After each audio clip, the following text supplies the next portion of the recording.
Welcome back my YouTube channel.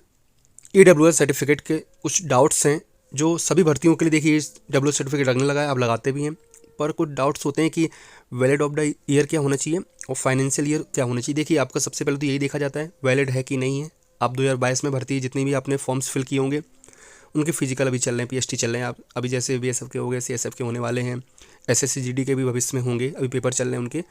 तो forms आपने 2022 में फिल किए थे और आपका सर्टिफिकेट कौन सा मान्य होगा? ऐसा तो है नहीं आप तुरंत बनवा के ले जाओगे, है ना। तो फॉर्म की डेट तक का मान्य होता है, आपको पता होना चाहिए चीज़। तो कुछ डाउट्स ये हैं और सबसे इंपॉर्टेंट होता है आपका सर्टिफिकेट नंबर, ठीक। और कौन से फॉर्मेट में चलेगा, क्या फॉर्मेट होना चाहिए, ये भी बात करेंगे। आशा यही है कि ये वीडियो देखने के बाद आपके पास कोई भी डाउट नहीं रहेगा। फिर भी कोई डाउट है तो आप नीचे कमेंट करिएगा, पर आप वीडियो को पूरा देखेंगे जिससे कि आपके मन का हर एक डाउट क्लियर हो जाए। कौन सा सिग्नेचर, किस अथॉरिटी का सिग्नेचर मान्य होगा, valid of the year, financial year क्या होगा, ठीक है। और जो है 23 में जैसे अभी फॉर्म भरे जाएंगे 23 वाले, वो कौन सा बनवा के ले जाएं और उनका क्या वैलिड ऑफ द ईयर और फाइनेंशियल ईयर क्या रहेगा, ठीक है। जो आपके डॉक्यूमेंट वेरिफिकेशन होता है DB में, ये सब देखा जाता है। तो बहुत ही इंपॉर्टेंट वीडियो होने वाली है, तो वीडियो को हम लोग शुरू कर देते हैं। देखिए, मैं सबसे पहले आपको सीधे सर्टिफिकेट पे ले चलता हूँ जो नोटिफिकेशन में दिया जाता है, उसके तहत आपको मैं समझाने की कोशिश करूँगा और आपका एक एक डाउट क्लियर करता चलूँगा। तो आप ये देख सकते हो, ये आपका ऐसा सर्टिफिकेट दिया जाता है ऑनलाइन, और अगर आप ऑफलाइन बनवाओगे तो अभी कुछ इस प्रकार से होता है। थोड़ा आगे पीछे फॉर्मेट में कुछ होता है कि थोड़ा छोटा सा दिया रहता है फॉर्मेट। आप फ्रंट देख सकते हो इस चीज़ का, तो ये सब दिया रहता है। सबसे पहला डाउट आपको सबसे ऊपर ही क्लियर होगा कि गवर्नमेंट ऑफ, लोग ये कहते हैं कि स्टेट का नहीं सेंट्रल का होना चाहिए, गवर्नमेंट ऑफ इंडिया, है ना। आप EWS सर्टिफिकेट कोई भी उठा लेना, गवर्नमेंट ऑफ इंडिया लिखा होना ही मुश्किल है, होता ही नहीं है। स्टेट के तहत ही EWS सर्टिफिकेट बनते हैं। यहाँ पे आपका जरूर लिखा हुआ गवर्नमेंट ऑफ यूपी, है ना, government of Rajasthan, government of Bihar, कुछ इस प्रकार से आपका लिखा होगा, ठीक है। तो गवर्नमेंट आपकी स्टेट की ही बनाएगी, बस गवर्नमेंट ऑफ ऐसे लिखा होगा, ये आप ध्यान रखिएगा। और आप OBC सर्टिफिकेट SC ST देखो तो उसमें गवर्नमेंट ऑफ इंडिया लिखा होता है, ठीक है। आप ये डाउट निकाल दीजिए कि सर मेरे पास तो स्टेट का ही है, स्टेट का ही है, स्टेट का ही है, तो आप अपने बनवाएंगे अपने तहसील से ही, ठीक है ना, ये चीज़ रहेगा। देखिएगा, अब आगे हम लोग चलते हैं इंपॉर्टेंट चीज़ में कि वैलिड ऑफ द ईयर कौन सा होना चाहिए, और एक आपका ये दिया रहता है फाइनेंशियल ऑफ द ईयर क्या होना चाहिए। मैं 2022 वालों की बात करूँगा, जिनके अभी शायद PST चल भी रहे हैं, BSF के चल रहे हैं, CSF के होने वाले हैं, ठीक है। सर्टिफिकेट नंबर आपको मिल ही जाएगा जब आप अपना बनवाएंगे। डेट आपका जिस तारीख को बना होगा, इशू आप कराओगे जिस दिन, वो डेट लिखी होगी। ईयर का थोड़ा डाउट रहता है, वो हम लोग समझ लेते हैं क्या रहता है।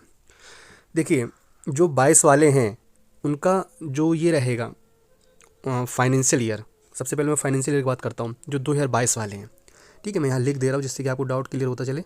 जो 2022 वाले हैं उनका फाइनेंशियल ईयर क्या रहेगा, उनका फाइनेंशियल ईयर रहेगा 2021 से 22, 201 से 2022, इस प्रकार से। ये चीज़ क्लियर हो गई। जो 2022 में फॉर्म भरे थे अब वो अपना DB करवा रहे हैं, तो उनका फाइनेंशियल ईयर रहेगा 21 से 22, और उनका जो वैलिड ईयर रहेगा, ठीक है, ध्यान दीजिएगा, जो उनका वैलिड ईयर रहेगा वो रहेगा 2022 से 2023 तक। जो उनका वैलिड ईयर रहेगा वो रहेगा 2022 से 2023 तक। ये आपका वैलिड ईयर पे लिखा होगा और 21-22 आपका फाइनेंशियल ईयर पे लिखा होगा, ठीक है। आप इस चीज़ को समझते चलिए। जो भी अपना CSF का देने जाएंगे, उनके शुरू होने वाले हैं जनवरी में, जो टेंटेटिव डेट आई है आप उसी को मान के चलिए अभी। तो वो लोग 22 में उन्होंने फॉर्म फिल किया था, ठीक है, तो उनका यहाँ पे 21-22 होना चाहिए और यहाँ पे 22-23 होना चाहिए। ये वाला EWS सर्टिफिकेट आपको चलेगा जब आप DB पे जाओगे। अब कुछ लोग ये कहेंगे कि हम तो नया बनवा लेंगे, पर आपको एक बात बताता चलूँ, यही वाला आपका 31 मार्च तक वैलिड रहेगा। तो आपको जब DB जनवरी में क्लियर, जनवरी फरवरी में क्लियर हुए तो आपको नया बनवाने की जरूरत है ना। आप अभी जो बनवाओगे आप ये कहोगे कि ये जो डेट पड़ेगी आप अभी बनवा के ले जाओगे, ठीक है। जो चीज़ मैंने ये बताई वो तो आपका यही डाला जाएगा, फिल किया जाएगा। क्यों? क्योंकि आपका 31 मार्च के बाद ही आपका फाइनेंशियल ईयर चेंज होगा, तब आपको दूसरा नया बनेगा, ईयर में नया बनेगा। बट ये जो डेट होती है, ये डेट भी देखी जाती है कि फॉर्म के बाद की, फॉर्म के पहले की है। तो आपके पास होगा, इसीलिए आपने EWS सर्टिफिकेट फिल भी किया होगा। तो आशा यही है कि आपके पास फॉर्म की डेट के पहले का ही होना चाहिए, ठीक है। आप समझ पा रहे होंगे इस चीज़ को। अब हम लोग बात करते हैं, ये क्लियर हो गया 2022 वाले कौन सा वैल्यू ऑफ द ईयर चलेगा और कौन सा फाइनेंशियल ऑफ द ईयर चलेगा, ठीक है। तो ये सब क्लियर होता है। उसके बाद आता है कि कौन से अधिकारी के या फिर सिग्नेचर ऑफ अथॉरिटी कौन सी होनी चाहिए, जिससे कि आपका क्लियर हो जाएगा, वो मान्य होगा, ठीक है। थोड़ा इसमें भी आपका प्रॉब्लम आती है। देखिए, मैं आपको बताता चलूँ, सबसे पहले तो आपका CO RO, जो रेवेन्यू ऑफिसर होते हैं, तहसीलदार जिन्हें कहते हैं हम लोग, ठीक है, CO RO हो गए। उसके बाद आपका SDO हो गए, ठीक है। सब डिवीज़न ऑफिसर जो हो गए। और उसके बाद आपका, अगर आपकी थोड़ा और अच्छी जान पहचान है तो एसडीएम से भी आप करा सकते हो। ये आपका प्रूफ कर देंगे और आपका सिग्नेचर कर देंगे मोहर मार के अपने, जो कि आपका मान्य होगा। ठीक है, क्योंकि काफ़ी कमेंट्स भी थे कि किससे साइन सिग्नेचर कराने हैं, मैंने ब्लॉक से सत्कारी से करा लिए, ये करा लिया। आपका बनवाओ कहीं से, पर इनसे अप्रूव होना चाहिए आपका, ये बात आप ध्यान रखिए। ओके, यहाँ वो लोग अपना सिग्नेचर ऑफ कर देंगे और अपना ऑफिस जो भी नेम होगा वो डालेंगे। इसके बाद आपके यहाँ फ़ोटो लगा के भी साइन सिग्नेचर हो जाएंगे। ठीक है, अब नेक्स्ट आता है प्रॉब्लम हम लोग का, ये क्लियर हो गया। अब आता है फॉर्मेट का। फॉर्मेट, ये जो आप प्रारूप देख रहे हो, फॉर्मेट का ये चीज़ है। देखिए, आप ये फॉर्मेट देख लीजिए या फिर आप अपना ऑनलाइन का फॉर्मेट देख लीजिए, या आप इसी का प्रिंट निकाल के इसमें आप बनवा लेंगे तो कोई फ़र्क नहीं है। आप ये चीज़ फॉर्मेट का मतलब, आप ये देखिए जो भी डाटा दिया हुआ है इसमें, ये जितने भी डाटास दिए हुए हैं ये सब आपके फॉर्मेट होना चाहिए। आप कोई भी हो, ऑफलाइन का हो, आपके तहसील के बाहर जो मिल रहा हो, या फिर आपका जो ऑनलाइन हो, आप ये मैच कर लीजिएगा बस। आप किसी भी राज्य से हो, अलग अलग होता है, थोड़ा ऊपर नीचे होता है। ठीक है, तो ये सब चीज़ें आपके फॉर्मेट में होनी चाहिए, बिल्कुल आपका मानना है। ठीक है, कोई भी ऐसी टर्म्स कंडीशन नहीं है कि इसी में ही होना चाहिए बना जो नोटिफिकेशन दिया, ऐसा कुछ नहीं है। ठीक, आपके राज्य में जिस प्रकार से बन रहा है उस प्रकार से बनना चाहिए, ये चीज़ें उसमें मेंशन होनी चाहिए। आप मिला लीजिए और आप अपनी बात भी रख सकते हो अगर आपके डीबी में ऑफिसर्स कुछ कहते हैं तो। ठीक, तो ये मैंने आपको क्लियर कर दिया। इसके बाद आता है कि ऑनलाइन मान्य होगा, ऑफलाइन मान्य होगा, है ना। ये भी डाउट आता है कि ऑनलाइन होगा कि आपका ऑफलाइन मान्य होगा। देखिए, सर्टिफिकेट्स दोनों मान्य हैं, ऑनलाइन भी मान्य है जो आप ऑनलाइन बनवा लेते हैं, या फिर आपका ऑफलाइन जो है वो भी आपका मान्य है। ठीक, ये दोनों चीज़ आप ध्यान रखिएगा, कोई भी इसमें ऐसा डाउट ना रखिएगा कि ऑनलाइन ऑफलाइन का कोई मैटर होने वाला है, ऐसा कुछ नहीं है। अब बात आती है आपकी 2023 वाले, मतलब कि 2023 वाले क्या ले जाएंगे, उसमें कौन सी date valid of the year और फाइनेंशियल ईयर कौन सा होगा। देखिए, जो 2023 वाले होंगे वो आपका जो फाइनेंशियल ईयर रहने वाला है वो आपका 22-23 लिखा होगा। ठीक है, 2022 से 2023 तक इस प्रकार से लिखा होगा। और वैलिड ऑफ द ईयर क्या लिखा होगा उनका, 2023 से लेके 2024 तक। ठीक, क्योंकि आपका 31 मार्च तक वैलिड रहता है ना, उसके बाद ही आप अपडेट कराते हो। तो आपका फाइनेंशियल ईयर जो होगा 23 वालों का 22-23 होगा, और जो आपका वैलिड ऑफ द ईयर होगा वो 23-24 होगा। ये चीज़ आपको 1 अप्रैल 2023 के बाद जब आप बनवाएंगे तो ये चीज़ आपको लिखी हुई मिलेगी। 1 अप्रैल 2023 के बाद आप बनवाएंगे तो ये चीज़ आपको लिखी हुई मिलेगी। ठीक है, और जो 22 वाले हैं वो मैं पहले बात कर ही चुका हूँ, एकदम आपका डाउट क्लियर हो गया होगा।